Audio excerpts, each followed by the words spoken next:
नमस्कार, मैं रचना शर्मा चढ़ती कला टाइम टीवी देख रहे सभी दर्शकों का स्वागत करती हूं। आप देख रहे हैं फास्ट न्यूज। पूर्व प्रधानमंत्री अटल बिहारी वाजपेयी के जन्मदिन पर आज इन्हें हर कोई याद कर रहा है। भारत के पूर्व प्रधानमंत्री अटल बिहारी वाजपेयी का जन्म 25 दिसंबर 1924 को ग्वालियर में हुआ था। उनके जन्मदिन को गुड गवर्नेंस डे के रूप में मनाया जाता है। यही कारण है कि आज के खास दिन को बीजेपी ने सुशासन दिवस के रूप में मनाने का फैसला किया है। पूर्व प्रधानमंत्री अटल बिहारी वाजपेयी के जन्मदिन के खास मौके पर प्रधानमंत्री नरेंद्र मोदी, कई राज्यों के मुख्यमंत्री और तमाम नेताओं ने ट्वीट करते हुए लिखा है कि आदरणीय अटल जी की आजादी के पहले अंग्रेजों से लड़ते हुए और आजादी के बाद आपातकाल में भी जेल गए, लेकिन विचारों में कभी कोई समझौता नहीं किया। उनके ओजस्वी विचार हम सबके लिए भारत के नव निर्माण के लिए प्रेरणा का प्रकाश पुंज रहेंगे। भारत रत्न के चरणों में कोटिश नमन। बता दें कि अटल बिहारी वाजपेयी 3 बार भारत के प्रधानमंत्री रहे। साल 1996 में वह 13 दिनों के लिए प्रधानमंत्री बने। इसके बाद 1998 से 1999 में 13 महीनों के लिए और 1999 से 2004 के दौरान वह भारत के प्रधानमंत्री रहे। वाजपेयी को साल 1992 में पद्म विभूषण और साल 2015 में भारत के सर्वोच्च नागरिक सम्मान भारत रत्न से नवाजा गया। 16 अगस्त 2018 को इस दुनिया को अलविदा कह गए। आज दुनिया भर में क्रिसमस का त्योहार बड़े ही धूमधाम से मनाया जा रहा है। इस मौके पर प्रधानमंत्री नरेंद्र मोदी ने आज शनिवार को देशवासियों को क्रिसमस पर शुभकामनाएं दी और कहा कि इस अवसर पर सभी प्रभु ईसा मसीह के जीवन और उनके आदर्श शिक्षाओं को याद करते हैं। प्रधानमंत्री नरेंद्र मोदी ने ट्वीट में कहा कि क्रिसमस पर सभी को शुभकामनाएं। हम जीसस क्राइस्ट के जीवन और आदर्श शिक्षाओं को याद करते हैं, जिनमें सेवा, दयालुता और विनम्रता पर सर्वाधिक जोर है। पीएम ने कहा कि मैं सभी के स्वस्थ एवं समृद्ध जीवन की कामना करता हूँ। पूरे विश्व में सद्भाव बना रहे, यही प्रार्थना करता हूँ।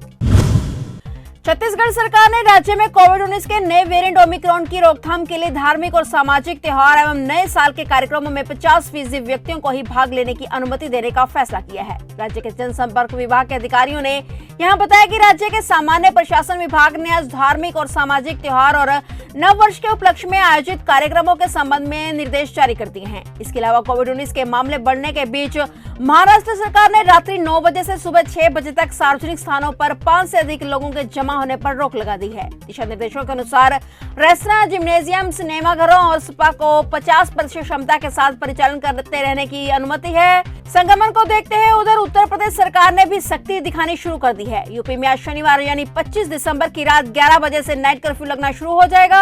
कर्फ्यू सुबह 5 बजे तक लागू रहेगा। इसके अलावा सीएम योगी ने मास्क की अनिवार्यता को और सख्ती से लागू करने और ट्रेसिंग टेस्टिंग की गति को और तेज करने के निर्देश दिए हैं।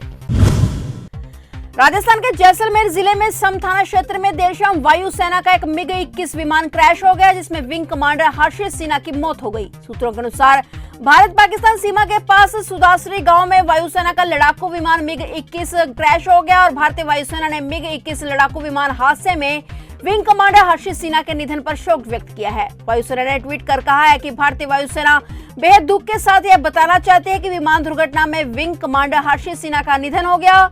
वायुसेना दुख की इस घड़ी में पीड़ित परिवार के साथ मजबूती से खड़ी है। गौरतलब है कि कुछ दिनों पूर्व ही तमिलनाडु के कुन्नूर में वायुसेना का विमान क्रैश हो गया था, जिसमें सीडीएस जनरल विपिन रावत सहित 13 लोगों की मौत हो गई थी। उत्तर प्रदेश में विधानसभा चुनाव से पहले आयकर विभाग प्रदेश में सपा के नेताओं पर लगातार छापेमारी कर रही है और इसी क्रम में समाजवादी इत्र बनाने वाले कानपुर व्यापारी के घर आयकर विभाग ने छापेमारी की और अभी तक जांच के दौरान 150 करोड़ रुपए आयकर विभाग ने बरामद किए हैं। बता दें कि कानपुर के इत्र कारोबारी पीयूष जैन के घर समेत कई ठिकानों पर इनकम टैक्स की टीम ने छापेमारी की कार्रवाई को अंजाम दिया। 24 घंटे की इस कार्रवाई में भारी मात्रा में नकदी समेत कुछ महत्वपूर्ण दस्तावेज भी इनकम टैक्स की टीम के हाथ लगे हैं। टीम ने पीयूष जैन के बेटे को अपनी हिरासत में ले लिया है। गौरतलब है कि कारोबारी पीयूष जैन का भाई पम्मी जैन समाजवादी पार्टी से MLC है। उन्होंने ही समाजवादी इत्र लॉन्च किया था। भारत में मौजूदा समय में कोरोना वायरस संक्रमण के कुल 77,032 सक्रिय केस हैं। वहीं देश में अब तक कोरोना से 4,79,520 लोगों की मौत हो चुकी है। भारत में अब तक ओमिक्रॉन के 415 मामले सामने आ चुके हैं। ओमिक्रॉन इतनी तेजी से फैल रहा है कि महज 1 महीने में यह 108 देशों में फैल चुका है। इस 1 महीने में इस ओमिक्रॉन के दुनिया में अब तक 1,51,368 केस सामने आ चुके हैं। साथ ही अब तक इससे 26 लोगों की मौत भी हो चुकी है। ओमिक्रॉन का पहला मामला 24 नवंबर को दक्षिण अफ्रीका में दर्ज किया गया था। केंद्रीय गृह मंत्री अमित शाह शनिवार 25 अक्टूबर को दिल्ली में भारत दर्शन पार्क का उद्घाटन करेंगे। इस पार्क में बेकार चीजों और अपशिष्ट सामग्री से भारत के कई प्रतिष्ठित स्मारकों की आकर्षक प्रतिकृतियां बनाई गई हैं। हालांकि दक्षिण दिल्ली नगर निगम द्वारा अपशिष्ट से संपदा मॉडल पर बनाया गया मनोरंजन उद्यान कुछ देर से खोला जा रहा है। इस उद्यान का उद्घाटन ऐसे समय में हो रहा है जब अगले साल की शुरुआत में दिल्ली में निकाय चुनाव होने हैं। बहरहाल 8 एकड़ में फैले इस उद्यान में कुल 22 प्रतिकृतियां हैं, जिसका उद्घाटन केंद्रीय गृह मंत्री आज शनिवार शाम को करेंगे। इनमें 21 स्मारकों और एक पेड़ की प्रतिकृतियां शामिल हैं। पंजाब में सूत्रों के हवाले से बड़ी खबर सामने आई है। सूत्रों ने बताया है कि कांग्रेस पंजाब में मुख्यमंत्री का चेहरा घोषित नहीं करेगी। पार्टी राज्य में सामूहिक नेतृत्व में आगामी विधानसभा चुनाव लड़ेगी। बता दें कि वर्तमान में पंजाब के मुख्यमंत्री चरणजीत सिंह चन्नी हैं। चन्नी दलित वर्ग से आते हैं। गौरतलब है कि सितंबर में तत्कालीन मुख्यमंत्री कैप्टन अमरिंदर सिंह के इस्तीफा देने के बाद चरणजीत सिंह चन्नी को मुख्यमंत्री बनाया गया था। हालांकि चन्नी को मुख्यमंत्री बनाने के लिए कांग्रेस को कई दौर की बैठकें और लंबी खींचतान करनी पड़ी। इस दौरान कांग्रेस को पंजाब कांग्रेस के अध्यक्ष नवजोत सिंह सिद्धू की नाराजगी का भी सामना करना पड़ा। उत्तर प्रदेश की योगी आदित्यनाथ सरकार 25 दिसंबर को पूर्व प्रधानमंत्री अटल बिहारी वाजपेयी की जयंती सुशासन दिवस के मौके पर राज्य में स्नातक, स्नातकोत्तर, मेडिकल इंजीनियरिंग और कौशल विकास प्रशिक्षण से जुड़े विद्यार्थियों को मुफ्त स्मार्टफोन और टैबलेट बांटने की योजना की शुरुआत कर रही है। राजधानी लखनऊ के भारत रत्न अटल बिहारी वाजपेयी इकाना स्टेडियम में सीएम योगी आदित्यनाथ 1 लाख विद्यार्थियों को टैबलेट और स्मार्टफोन वितरित करने जा रहे हैं। सीएम योगी इसके साथ ही डिजी शक्ति पोर्टल और डिजी शक्ति अध्ययन ऐप का भी लॉन्च करेंगे। विद्यार्थियों को मुफ्त टैबलेट और स्मार्टफोन बांटने की योजना के साथ ही सरकार बीजेपी के लोक कल्याण संकल्प पत्र 2017 में किए गए सबसे बड़े वादे को भी पूरा कर रही है। उत्तर प्रदेश के गोरखपुर से नेपाल सीमा के सोनौली बाईपास तक 79.54 किलोमीटर लंबे 4 लेन का निर्माण कार्य जल्द ही शुरू हो जाएगा। केंद्रीय सड़क परिवहन एवं राजमार्ग मंत्री नितिन गडकरी ने ट्वीट कर बताया कि इस 4 लेन निर्माण के लिए 2555 करोड़ से अधिक का बजट स्वीकृत किया गया है। खबर है कि यूपी विधानसभा चुनाव की अधिसूचना जारी होने से पहले ही इस 4 लेन सड़क के निर्माण कार्य का शिलान्यास भी हो सकता है।